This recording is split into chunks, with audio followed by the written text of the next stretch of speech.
Hi, boys and girls. In today's episode, the Bills and Packers roll into the playoffs while the Bears crab walk in backwards. But we begin today with the Washington football team making the playoffs, in part because the Philadelphia Eagles put a third-string quarterback out there in crunch time for no apparent reason. Nate Sudfeld, who hadn't played a down all year, turned the ball over twice in the first two series he played. Later, Eagles coach Doug Peterson said, quote, "I was coaching to win. I felt Nate deserved an opportunity to get some snaps," unquote. Wilbon, was Peterson coaching to win? No, he lied. No, he wasn't coaching to win, and maybe that was ordered from on high. I mean, you don't know how organizations work and what they value at a certain time. But no, and when I watched Peterson's post-game live, because I wanted to see what he was going to say, how he was going to handle that. Because I don't care about the Giants. They don't owe the Giants anything. But he owes his own team something, the guys in his locker room in that huddle. And when he started ticking off the starters who were on the field, and then he gets to the quarterback, it's like, wait a minute. If you're going to sit here and use as evidence all the starters who are out there, what about the quarterback, including a guy you need to see in these situations going forward to find out if he's the franchise quarterback? No, it was just a big fat lie. He wasn't coaching to win. There was another agenda. He clearly isn't going to be honest about it, but there was something else.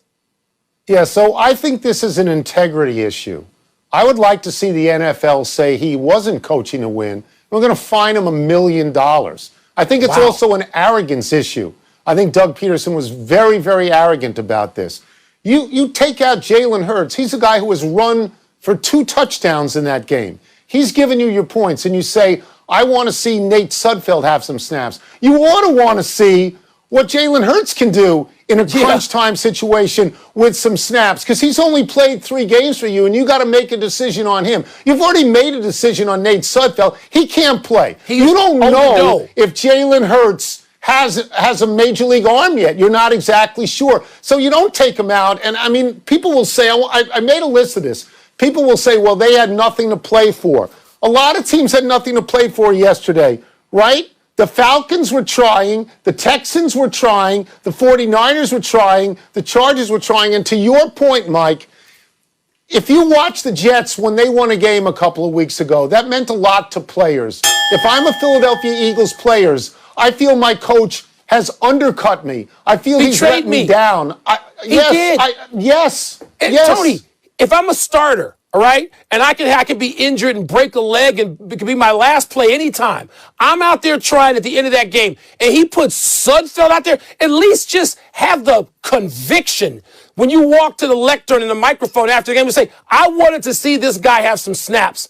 This is like senior night. I wanted him to have a chance. Just say that and live with it. Don't lie and say, I was trying to win, because your actions undercut your words. They really did. See, they could have won. Washington can't score. They could have won. Washington doesn't have any offense. They could have won the game. That's right. If you leave Hurts in there, you're 1 touchdown away from winning. I mean, look, am I happy for Washington? I live in Washington. I'm happy for Washington. This is a bogus thing that happened. I'm sort of happy that it involves the Eagles, who, as you know, I'm sick of all of them. All of them, starting with Pennsylvania. What state is he going to tack on to his name next? Because he ain't going to be in Pennsylvania. If they have a brain, and I'm not sure they do. The AFC featured several games of consequence yesterday. The Browns made the playoffs for the first time in 18 years by just sort of sliding past the Steelers. The Bills blasted the Dolphins, killed them by 30, eliminating Miami from postseason contention. The Bills will now face the Colts, who earned a wild card spot with a win over the Jaguars. And the Titans won the AFC South when Sam Sloman's field goal attempt doinked, not double doinked, doinked through the uprights. Tony, which of these teams had the biggest win? Well, I mean, the Buffalo win was the biggest win in terms of being impressive. They dismantled Miami. They put 1,000 points on them. And by the way, if I'm running Miami now, after what I've seen the last 2 to 3 weeks, I'm not sure Tua is my franchise quarterback. Not certain. I really wish I could have gone back and gotten Justin Herbert, and because he might be my franchise quarterback had I drafted him. But the biggest win was Cleveland, because Cleveland hasn't been in the playoffs in 18 years, and Cleveland for the last 8 to 10 years has been a running joke. They fire coaches all the time. They get nothing right. I really, you can say that Pittsburgh didn't play everybody, but they announced before the game that they weren't going to play a lot of people. But Cleveland still had to win that game. And Cleveland had all these coronavirus issues. Mike, I know you've been hard on Baker Mayfield for quite some time, but at the end of that game, he ran for a bunch of first downs. He held on to the ball. He kept the sticks moving. That felt like a big game for him. Tony, I have been rough on Baker Mayfield, justifiably so, because Baker Mayfield for a long time behaved like a fool. And I know he's young and immature and you get a chance to grow up, and it seems Baker Mayfield has done that. The narrative hasn't changed. He changed it by the way he's played and also, as far as I'm concerned, by the way he's conducted himself. And so, look, Tony, I spent a lot of time in Cleveland covering sports over the last few decades, and I know what that city's like when their teams are good. It pulsates in a way that a lot of other more overrated, larger cities get credit for how great their fan bases are. And it's Cleveland that's a great fan base in everything. I've been there when the Indians have won, or close. I've been there, obviously when LeBron has won. And now for the Cleveland Browns, great win. But Tony, the most impressive win came from the Buffalo Bills, who looked like I would walk down the dark alley with them to play Kansas City any day. And I think the Bills can and very well may beat the Chiefs if they play them in the playoffs. And I tell you what else, the Ravens. I'll walk with either one of those teams in the dark of night to play the Chiefs. I understand the Chiefs are the favorite at 14-2. They've earned it. But the Buffalo Bills look like a team that'll walk out, take their jacket off, and fight you to the death. Let me just mention the other two things. Tennessee, that was a really great game to watch. They got a Hail Mary when it wasn't called a Hail Mary by Tannehill. And then they got, as you say, the guy, the substitute kicker, doinks it off the side and it goes in. Oh. But I can't figure, Indianapolis is the least flashy, least scary 11-5 team I have ever seen. I have no read whatsoever on the Indianapolis Colts. Absolutely none. Wilbon, congratulations. Your Bears are in the playoffs, but not because of anything they did yesterday. They were soundly beaten by Green Bay, 35-16. Aaron Rodgers, who has to be the MVP, threw 4 touchdowns to 4 different receivers, had a passer rating of 147.9. I'm not a math major, but that sounds like a lot. Do the Packers look like the Super Bowl favorite to you? In the NFC, sure. I mean, I think they look better than New Orleans, and I'm not sure about New Orleans and its situation in terms of health coming out of this past weekend, even though they're going to get a couple of big studs back for Sunday's wild card game, playoff game with the Bears. I'm going with the Packers, Tony. You have to. You mentioned that Aaron Rodgers has to be the MVP. Well, if you're the MVP in professional sports, usually, and you're the quarterback of a team, your team ought to be the team to beat. And so I don't know how you look at, and also that defense has gotten better. I know there were questions about the Packers defense earlier in the season. There shouldn't be any more. They gave up 1 touchdown on the road. Granted, the Bears are so offensively challenged, but they gave up 1 offensive touchdown yesterday. Yeah, I think that the Green Bay Packers look like the clear number 1 seed. Could they be upset by Seattle in Green Bay? Yes, they could, but I'm going with the Packers, and I'm willing to bet everything that you are too. This is interesting because the question was, do they look like the Super Bowl favorites? And then you isolated it to the NFC. If I am looking big picture, if I am looking big picture, I am looking at Kansas City. I understand they haven't pounded people like maybe they could, but I think they have fewer flaws than any other team, and I think they have better players. I heard what you said about Baltimore, heard what you said about Buffalo. I agree with that.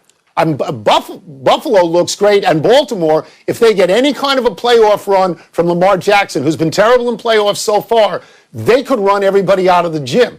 But I'll go to the NFC, and I'll agree with you about Green Bay for this reason. Home field, but not because of fans. Home field because of weather.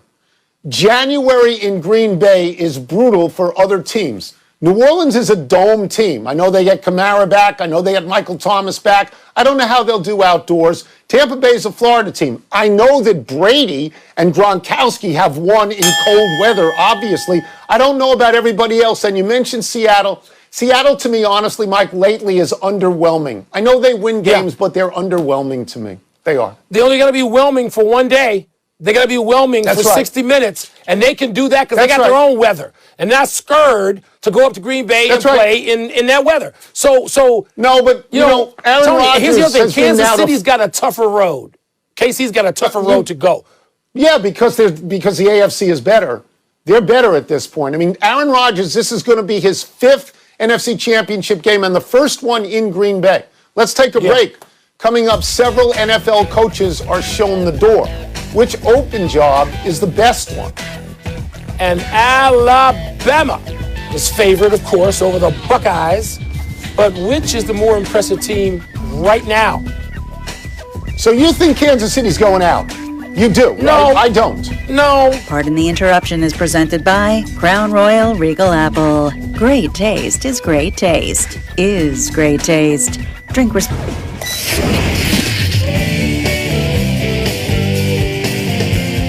It's mail time, where we do it for the kids. Let me see who's first here. Mail time? Whose kids we doing this The for? kids. Jerry's Which kids? NFL job is the most attractive, Wilbon? Tony, as you know, there seems like there's, a new job coming open every day, and particularly today, where you have situations like Jacksonville becoming, clear for a new landing. The Jets last night. I mean, you've got now some decent-looking jobs out there, Tony, but I don't think anything is great. I don't think the Jaguar situation is great, even though you can go in with the number 1 overall pick, the Golden Boy quarterback of the future from Clemson. You can do all that. I'm going to say actually Atlanta. Even though I don't believe you have to have Matt Ryan, you can move on for there. Of the situations I'm looking at, their cupboard seems less bare than other places like Houston. While they have a great quarterback, the previous regime gave away every other great player. So I'm going to say I'd like Atlanta's situation more than the others. See, I was surprised earlier today when the Chargers fired Anthony Lynn. They had won 4 games in a row, and I thought they were going to stay with him, even though he had lost so many close games after the last 2 years. So because that opened up, and because they have Justin Herbert, who has proven as a first-year player that he's a really good quarterback, and you need a really good quarterback, I'm going to go with that. My second choice would have been Houston because of Deshaun Watson. Well, look, Trevor Lawrence may turn out to be great, but if you take that job, in 2 years, if you're no good, they boot you just when they're going to get good. So. Unless your name is Urban Meyer, they're not going to boot him after just 2 years, right? All right. Which college team is more impressive to you right now, Alabama or Ohio State? Tony, if I had to go with who the best team is right now, it still looks like Alabama. I know their defense is statistically a little bit challenged, actually, particularly pass defense. But Ohio State, I mean, coming off that win and kicking Dabo Swinney's butt after he ran his mouth about essentially their 11th. Well, if they're 11th and they kicked your butt all over the yard, what are you? So Ohio State coming off that win, and particularly when that whole offense, starting with the quarterback, was challenged about how good they were after they struggled against the Northwestern University, I'll still take Ohio State. That's a hell of a rebound act, don't you think? Yeah, well, they've looked great in 1 game in a row. Can they look great in 2 games in a row? I mean, when they played Northwestern, they didn't look good at all. The quarterback, Justin Fields, looked less than ordinary. Now he just had a great game, and you're right. Dabo Swinney opened up his fat yap and has 20 feet in it. But Alabama, over the course of the year, Alabama is the more impressive team. And they've beaten Florida, Georgia, Notre Dame, Texas A&M. So, Alabama right now, although they can be beaten, we've heard enough from the kids. Let's take one last break, but still to come. Did Texas make the right decision to dump Tom Herman for Steve Sarkisian? Texas. And should we look at Steph Curry's 62 as an aberration or a sign of things to come? Nobody strings 62s. It's an aberration. The Texas thing was really a surprise to me. Great taste is great taste is great taste. Drink responsibly. Part of Happy Hour. Happy time, people. Happy 27th birthday, Derrick Henry, the most physical running back in the NFL. Henry will run by you or through you. It's your choice. Henry won the Heisman Trophy at Alabama and continued his greatness as a pro. For the 2nd straight year, he led the league in rushing yards. This year with 2,027, and he was first in rushing touchdowns with 17. Henry would probably be getting MVP buzz if the Titans hadn't wheezed a bit at the end of the season. You can do a highlight tape of Henry stiff-arming aspiring tacklers and reducing them to clowns. Josh Norman particularly, who likes to run his mouth about all the stuff he can do. But Derrick Henry, man, Tony, this is also a case of good coaching. Because you can get caught up in trends and say, well, you got to throw the ball now. You can't use this old-fashioned running back. And Vrabel and his staff, good for them that they recognize the special talent that they have and they use them. Happy anniversary, Indianapolis Colts. On this day 7 years ago, Andrew Luck led the Colts back from a 38-10 third-quarter deficit to beat the Chiefs 45-44 in the wild card round of the playoffs. This was one of those games where people said Andrew Luck is going to be an all-timer, but injuries drove him out of the game. Luck missed the 2017 season with a shoulder injury, came back in 2018, but retired just before the 2019 season. In 6 seasons, Luck was 53-33 as a starter, threw 171 touchdowns and 83 interceptions, and made 4 Pro Bowls. And now he is a ghost. Tony, it's not good for the league to lose Andrew Luck. And now when you look at Cam Newton and you look at the brilliance that has been there, the athleticism, all the charisma, all that he is and what the league thrives on. And that's great quarterback play and great quarterback personalities. And we don't know if we're going to have Cam Newton. He's taken so many shots over his career, but no Luck and Cam diminished. That's not good for the NFL, no matter how many people are coming up behind you. Those two guys should have been marquee players for another, 6, 7 years at least?